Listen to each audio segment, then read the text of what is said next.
Good afternoon. My name is Isabella Madsen, and today I will be presenting my ISM final presentation. First, I would like to start off by handing out my handouts.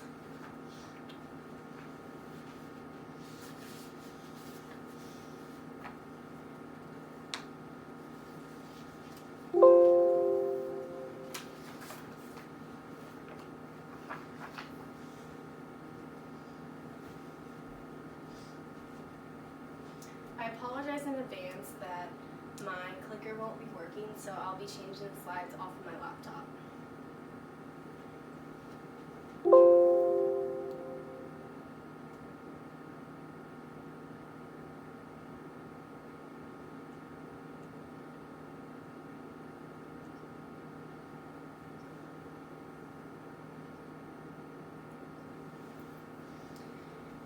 I would like to start off by saying that this semester I have chosen Dr. Anthony Melillo to be my mentor. This is a little bit about him. My mentor, Dr. Anthony Melillo, is an orthopedic surgeon. He is board certified and he specializes in shoulder, knee, and joint replacements. He graduated from the Medical College of Wisconsin to then follow his dream of being an orthopedic surgeon. He has been in this practice for over 30 years.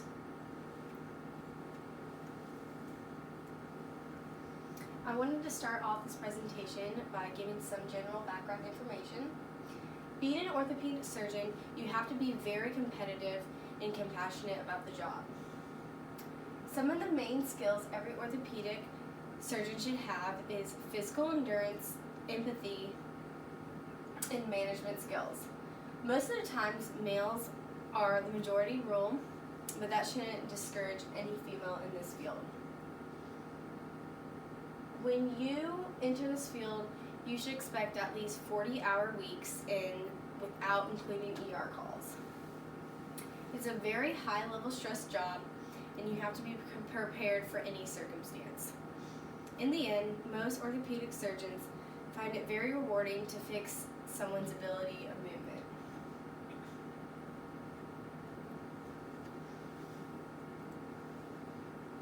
Some basic definitions.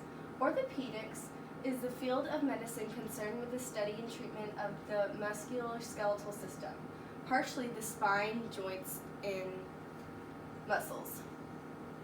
Joint, where the end of two or more bones meet. Ligaments, flexible band of fibrous tissue that binds joints together and connects various bones and cartilage. Cartilage, a smooth material that covers bones ends of a joint to cushion the bone and allow the joint to move easily without pain. Musculoskeletal system, the complex system involving the body's muscles and skeleton, and including the joints, ligaments, tendons, and nerves.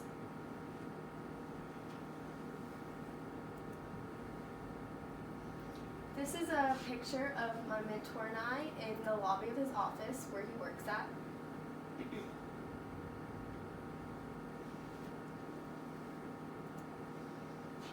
About the business. Dr. Melillo works at Bayeux Orthopedics and Sports Medicine. He sees patients 3 days out of the week. In the mornings, he performs surgeries at Houston Physicians Hospital where he half owns. The office is open from 8 a.m. to 5, but he only sees patients from 11 to 4. His office is also located on Pine Rock Drive.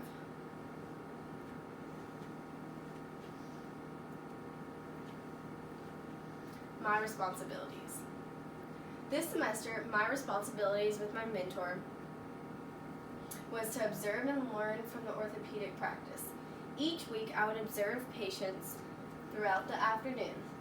I would have to read the patient's chart before entering the room so I would know what to expect before entering the patient's room. When there were no patients left to see, I would separate charts for his assistant. Some days patients would come in with major issues, but most of the time it was minor. The majority came in for steroid shots and bone replacements. One of my responsibilities was to look for the specific type of steroid shot and get it prepared for the next patient. My favorite days would be when a patient would come for their post-op appointment. We would have to clean the wounds and make sure everything was where it should be.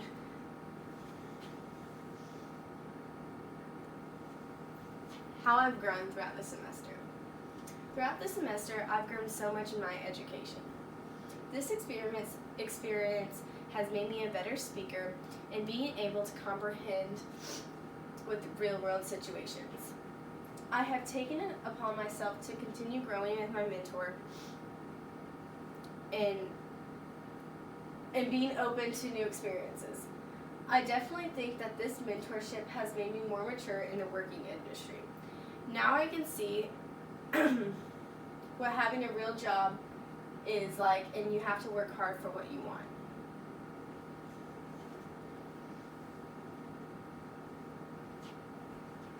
Some educational requirements. Candidates must undergo an undergraduate program and 4 years of medical school, and hopefully resulting in a medical degree. In your training, you may include a full orthopedic rotation during medical school. After you graduate, physicians must complete a 5-year residency program to make sure they have the practice they need.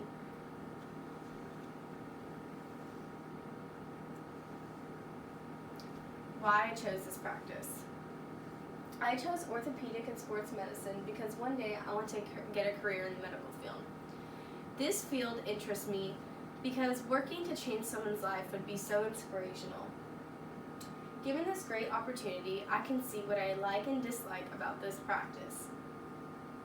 I think working with tools and being able to fix something that was broken before is very satisfying.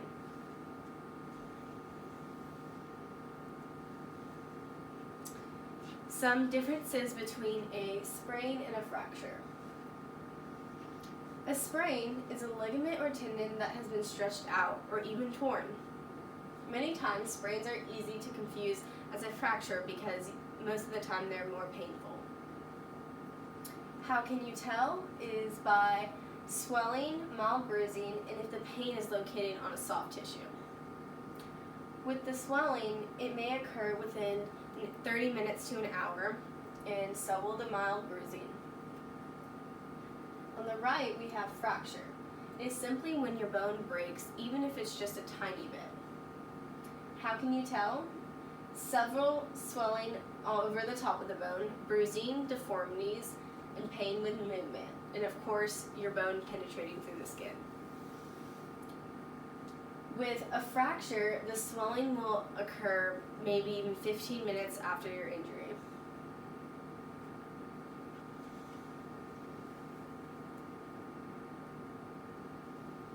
Intro to project.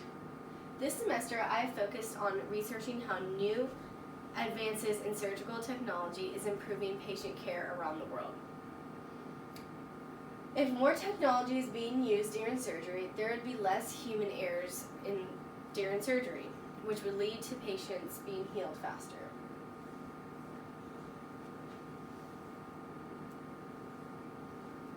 Some new technology. On the left, we have a chart showing global orthobiologics markets.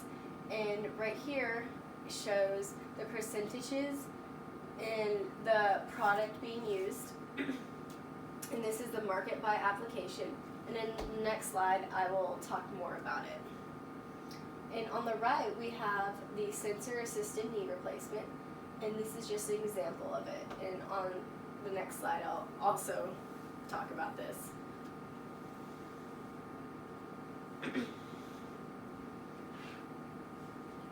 Global orthobiologics. The important people that are supporting the growth of the global orthobiologics market are the surging demand for spinal fusion surgeries and the increasing orthopedic-related diseases according to the lifestyle they have chosen. The demand for a fast and healthy recovery for patients is at an all-time high right now. This chart is showing the percentages in North America, Europe, and Asia, as you can see in the chart, and how the market by product is being used and how the market by application will increase from now until 2027.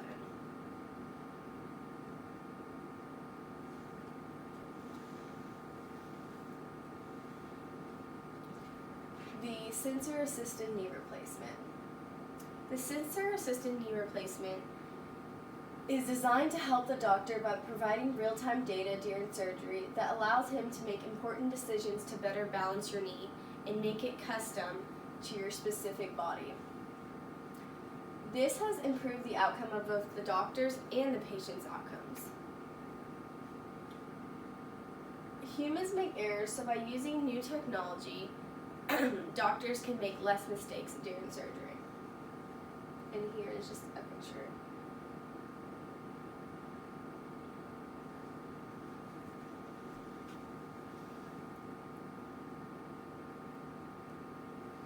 Now we have two 30-second videos that I will show right now.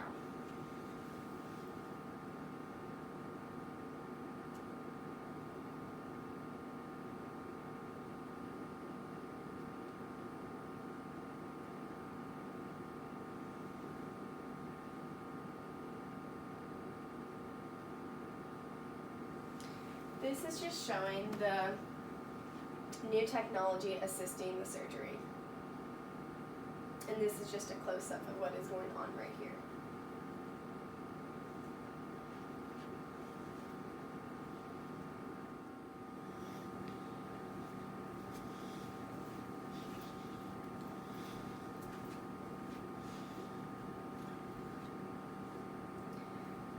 Now for our next video.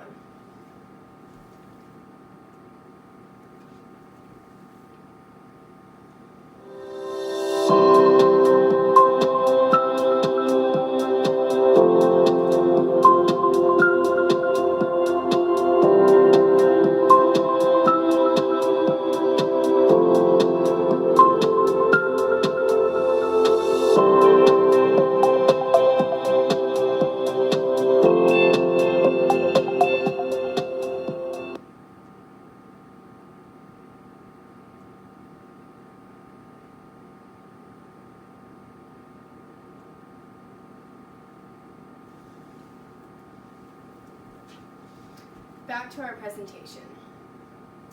Patient care. The evolving technology of a hospital and the degree to which that technology is perceived to enhance patient outcomes remains one of the key factors that attract patients in its programs.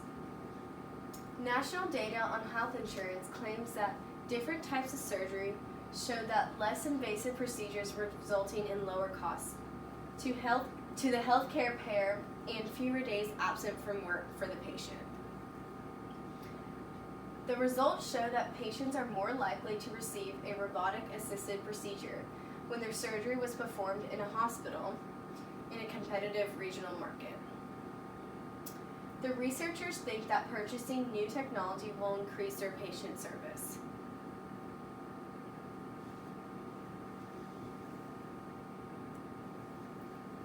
Examples. When you're admitted to surgery, you want the fastest recovery as possible. Using new technology will make it cheaper for the patients. For example, since robots are supposed to make no mistakes, there'll be a smooth and faster recovery.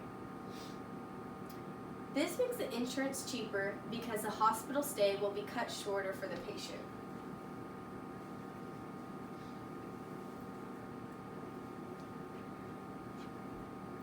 Reduces medication error. This is a big advantage in medicine. New technology can reduce medication error at the pharmacy. Prescribing errors are another common medical error that can potentially lead to serious complications.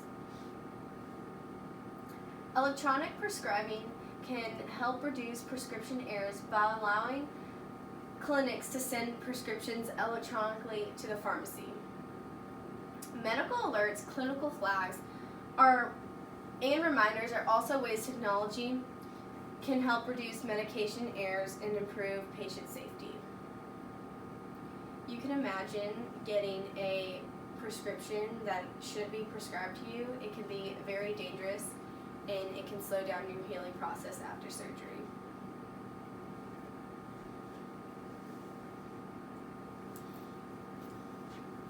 Increases patient-centered care. Encouraging patients to be more involved in their care is important for many reasons, including increased compliments and patient satisfaction. Technology helps contribute to patient-centered care by fostering communication between providers and the patients via text messages, online portals, and email.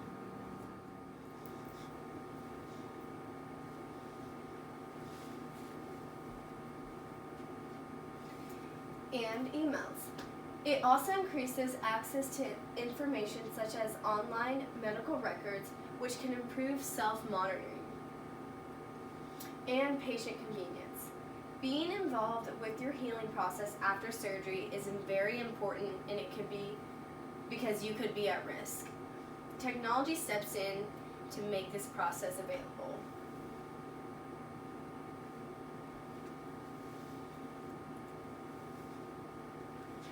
Better treatments.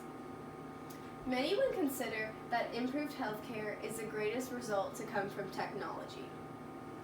Better equipment has allowed doctors to provide more comprehensive care. Better treatments have increased the quality of life of a number of different people suffering from long-term illnesses. And better medicine has completely wiped out the fear of some life-threatening illnesses of the past. It has helped speed up the recovery time as well, and research, as well as connect medical researchers from around the world. This has allowed the focus to be narrowed and the manpower to multiply in finding answers to certain mysterious illnesses.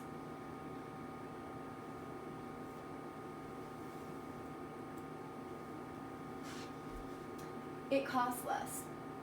In addition to the durable equipment, advances in imaging equipment and diagnostics can not only save money, but it can save lives as well.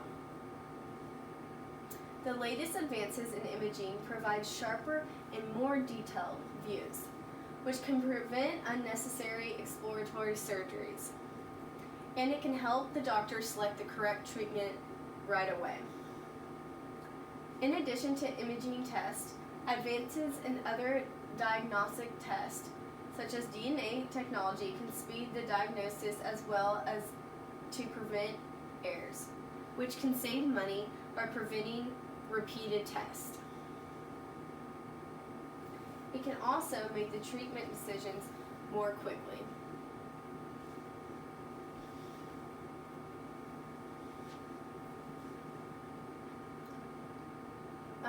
This chart shows the comparison of technology compared to the different contributions towards healthcare. As you can see in the chart, technology by far is the highest percentage. On the very right, it shows that technology is over 50%. This is because technology has been such an impact on today's society.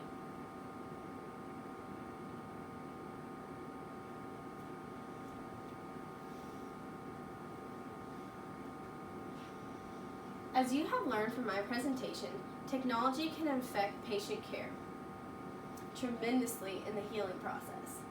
Doctors are still finding new techniques to make less human errors during surgery. Before we know it, everything will be robots and helping us be treated right away. From researching new technology, I can say that I am inspired by the doctors and will definitely continue and will definitely follow up with this.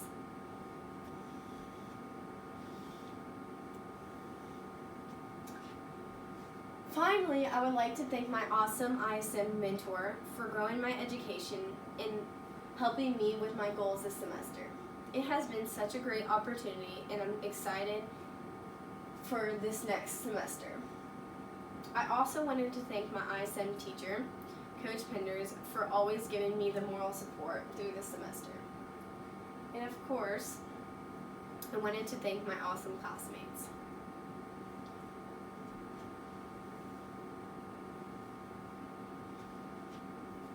excited.